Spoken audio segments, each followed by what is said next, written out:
মৰমৰ ছাত্ৰ-ছাত্ৰীসকল তোমালোক সকলোকে আমাৰ এই চেনেলটোলৈ পুনৰবাৰ স্বাগতম জনাইছোঁ। আজিৰ এই ভিডিঅ'টিত মই তোমালোকৰ বাবে লৈ আহিছোঁ ক্লাছ 4ৰ ছেকেণ্ড ইউনিট টেষ্ট এক্সামৰ 2024-25 চনৰ কলা শিক্ষাৰ কুৱেশ্যন পেপাৰ এখন।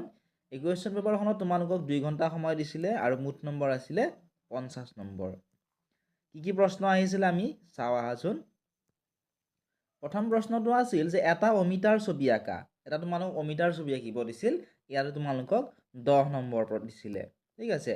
2 নম্বৰত কি দিছে চোৱা, এযোৰ কাপ প্লেটৰ ছবি আঁকা। এযোৰ তোমালোকক কাপ প্লেটৰ ছবি আঁকিব দিছে, ইয়াতো তোমালোকক দিছিলে 10 নম্বৰ। নেক্সট আমি চাওঁ আহাচোন 3 নম্বৰত কি দিছিলে। 3 নম্বৰত দিছে যে তোমাৰ ভাল লগা এপাহ ফুলৰ ছবি আঁকা। এতিয়া এপাহ ফুলৰ ছবি আঁকিব দিছে, তোমালোকে যিকোনো এপাহ ফুল, পদুম ফুল হওক, জবা ফুল, যিকোনো এপাহ ফুলৰ ছবি তোমালোকে আঁকিলেই 10 নম্বৰ পাই যাবা। ঠিক আছে। 4 নম্বৰত দিছিল এটা কচু পাতৰ ছবি আঁকিবলৈ, ইয়াতো তোমালোকক দিছে 10 নম্বৰ। নেক্সট চোৱা 5 নম্বৰত দিছিলে উত্তৰ লিখা। ইয়াতে 5টা প্ৰশ্ন আছিলে, প্ৰতিটোতে 2 নম্বৰকৈ টোটেল 10 নম্বৰ আছিলে।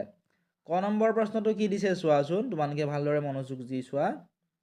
ক নম্বৰত দিছিল যে এজন চিত্ৰশিল্পীৰ নাম লিখা। তোমালোকক যিকোনো এজন চিত্ৰশিল্পীৰ নাম লিখিব দিছিল। খ নম্বৰত দিছিল প্ৰাথমিক ৰং কেইটা। তাৰপিছত গ নম্বৰ প্ৰশ্নটো আছিল যে শিক্ষক দিৱস কোন তাৰিখে পালন কৰা হয়। ঘ নম্বৰ প্ৰশ্নটো দিছিলে যে তোমাৰ মহকুমাৰ মহকুমাধিপতিগৰাকীৰ নাম লিখা।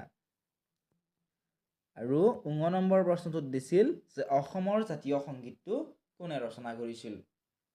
তোমালোকক যদি উত্তৰখিনি লাগে, তোমালোকে আমাৰ অনলাইন ক্লাছসমূহ কৰিব পাৰিবা।